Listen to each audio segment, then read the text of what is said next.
The season for comfort foods, and you're going to love today's recipe. It can be made ahead of time, and it tastes amazing. We're cooking up a storm with Jacob Dickey, WCIA3 meteorologist by day and aspiring chef by night, I guess. Yeah, something like that. You know, after I took the chili trophy home, yes, the big bowl game, the chili competition. Now you know you can do it. Yeah, not that you didn't know that before. Yeah, the ante is up, though. That's for sure. That's correct. The precedent has been set.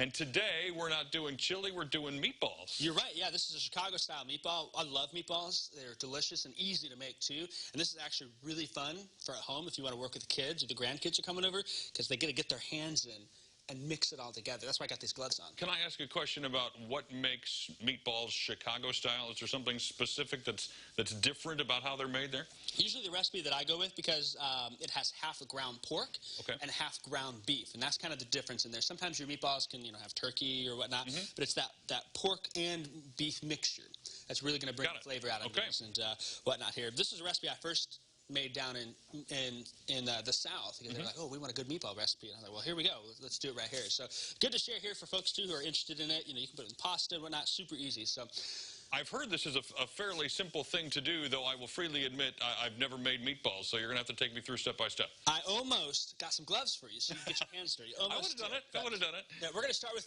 about a pound of ground beef at the store, and you can get the whatever, if you want extra lean or whatnot, and then you can get ground pork. Sometimes you'll find it. If you can't find ground pork, Italian sausage is going to work fine. Okay. All Italian sausages is pork with seasoning in there. And then you put that in. That's our meat base right there that we're using.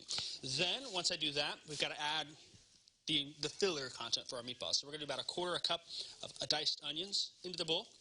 We will do a nice big heaping tablespoon of garlic, and I'll put a little extra because I love garlic. I was going to say, you could go ahead and pile that in there. I'm a garlic fan myself. Perfect, yeah. So you do a little less if you aren't too fan of that.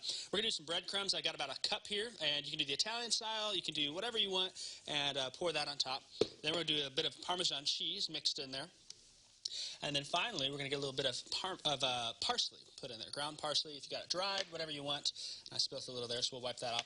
And then we've got to have the glue for our meatballs. That's going to be some eggs here. Interesting. Not actual glue. Don't use actual glue. Correct. Yeah, this isn't an Elmer's. These are just a couple of eggs you can get, and that's going to really help things to really stick together, because otherwise it'll be a little bit dry, and then it'll bake nicely and really turn out well. And then at a certain point, now we get messy? We get messy, yeah. So we've got all the ingredients we need in there. Now we just stick our hands in. Look how messy that is. Of course, when I say we get messy, I mean you. That's correct, yeah. But, hey, if you got the kids, this is something the kids are going to love to get their hands dirty. Mix that all in, and you'll see how the mixture continues to really become homogeneous, pretty evenly mixed as far as things go. Last time you were here, you had the crock pot out. I noticed that it's out again.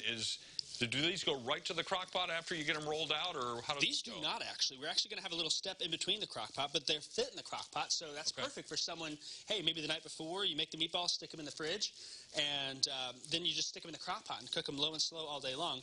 These right here are actually going to be shaped and broiled for 5 minutes, and you flip them halfway through. All that does is helps the outside to kind of stick together. Similar if you like charred a steak, whatnot. It's going to just allow things to stick together. So we'll keep mixing this up here. And the broil in the oven, I've got a nonstick pan here to my right. We'll just shape our meatballs and put them on there. So I was going to ask, and I will be careful how I ask this question, how do you size them? The size, yes. So you can do whatever size you want. We'll use inches. Okay, all right. And you can do either like 1-inch meatballs. You get those in the freezer at the store usually. But if you want something a little bit special, go a little bit bigger with them. And you can just set one meatball on a plate of pasta. So maybe I make a large meatball like that. It's going to cook through in the crock pot no matter the size of it all the way through. So you can do a really large meatball. Wow. I'm going to do a little bit smaller though. We'll cut that in half. And once I have it, you can see how the meatball is nicely mixed and looks pretty good there. That is going to be it, and we're going to transfer it to the pan. The pan has a little bit of a nonstick coating on there, and those meatballs will just get placed in line and be ready to go here. And again, you're going to broil for 5 minutes. Broil for 5 minutes, flip them halfway through. That's just going to brown the outside. We're still going to have the flavor be pretty good on the inside. So let's say we've got our meatballs broiled here. We're going to flip over to this side and talk about the sauce. When they're broiled, you're done with them, put them in the crock pot. You're going to pour in a 24-ounce can of crushed tomatoes, 6-ounce can of tomato paste, some Italian seasoning, and a couple more seasonings in there as your sauce, and it'll mix together and cook really well. All right, we're going to let you work on that, and then we'll see how these come out of the broiler and then out of the crock pot here in just a little bit. Thanks, Jacob. We appreciate it. If you would like that entire recipe, not super complicated, but we'll connect you with all the details and to Jacob's Facebook page. Just go to our website, which is CILiving.tv.